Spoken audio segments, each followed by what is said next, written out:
ప్రేక్షకులందరూ నమస్కారం.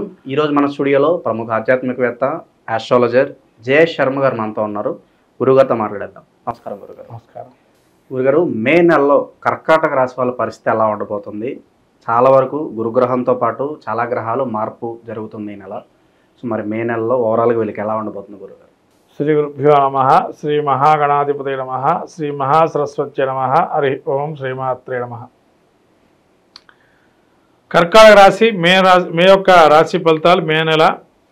ఈ యొక్క రాశి ఫలితాలు చూసినట్టయితే కర్కాటక రాశి వారికి ముఖ్యంగా మనకు ఈ రాశి వారికి గ్రహస్థితి చూసినట్టయితే ముఖ్యంగా పురుష నక్షత్రం 4 పాదం, పుష్యమి నక్షత్రం 4 పాదాలు, అట్లనే ఆశ్లేష నక్షత్రం 4 పాదాలు ఈ యొక్క కర్కాటక రాశి.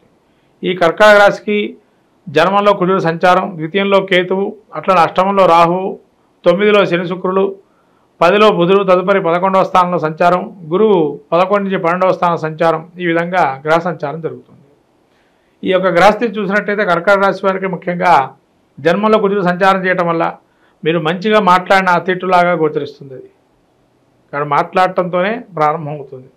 తర్వాత ఈ యొక్క కుజుడు జన్మంలో ఉన్నవారు కాబట్టి అనారోగ్యం అనేది వచ్చే అవకాశం ఉంది. జాగ్రత్తగా ఉండడం మంచిది. అనారోగ్యానికి సంబంధించిన ఏంటంటే అతిగా మోతాదుగా భోజనం స్వీకారం చేయటం కావచ్చు, లేదా అతిగా ఇష్టపడి కొన్ని విషయాలు మనం ఏదైతే తింటూ ఉంటామో దాని జాగ్రత్త పాటించాలి, లేకపోతే కష్టం. తర్వాత ద్వితీయంలో కేతు ఉండటం వల్ల కొద్దిగా మాట ధోరణి దొరలటం, తద్వారా నొచ్చుకొని ఉండటం అవతల మనిషి, అలా కొన్ని ఇబ్బందులు కలిగే అవకాశం ఉంటుంది. కుటుంబంలో మిమ్మల్ని వ్యతిరేకించేటువంటి వారు ఉంటారు కొంతమంది, వాళ్ళ వల్ల మీరే రక్షించుకోవాల్సిన పరిస్థితి ఉంటుంది. తర్వాత రాహు అష్టమంలో ఉండడం వల్ల కొంత ఎప్పటి నుంచో సమస్యతో బాధపడుతుంటే ఆ సమస్య మళ్ళీ పునరావృతమయ్యే అవకాశం ఉంటుంది.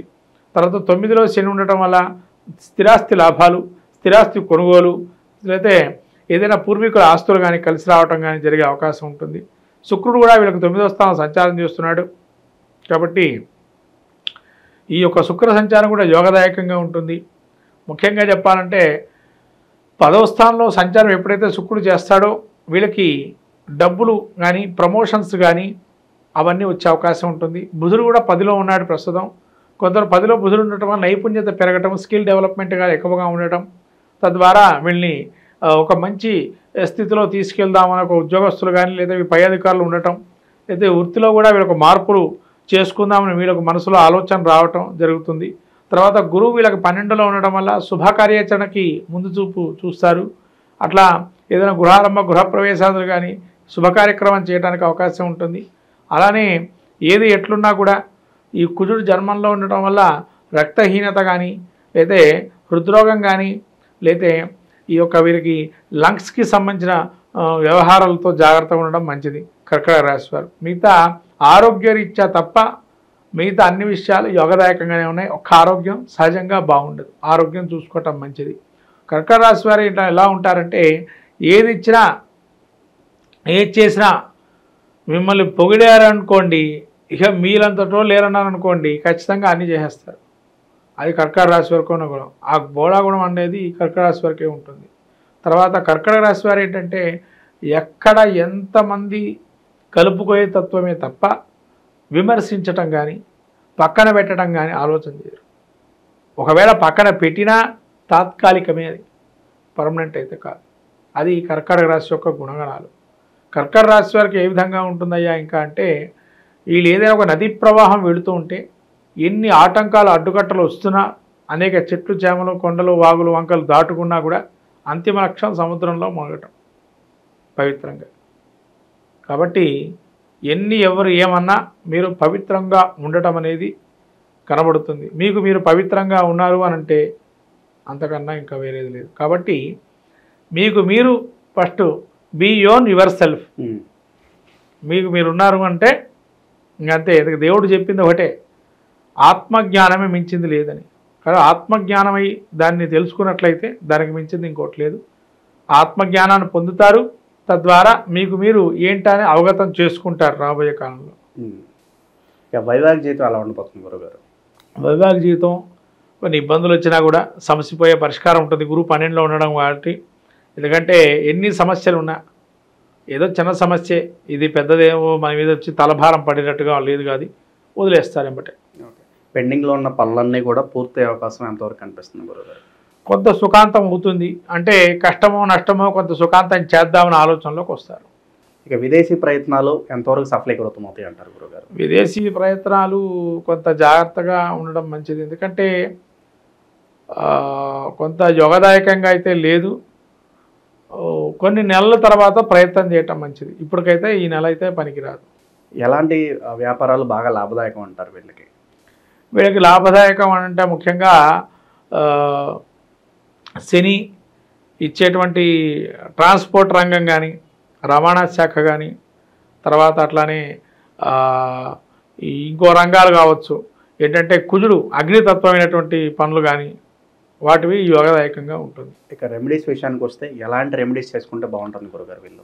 సుబ్రహ్మణ్య భుజంగ స్తోత్రం కానీ, సుబ్రహ్మణ్య కవచం కానీ, సుబ్రహ్మణ్య క్షేత్ర దర్శనం, ఆలయ దర్శనం చేసుకోవటం మంచిది.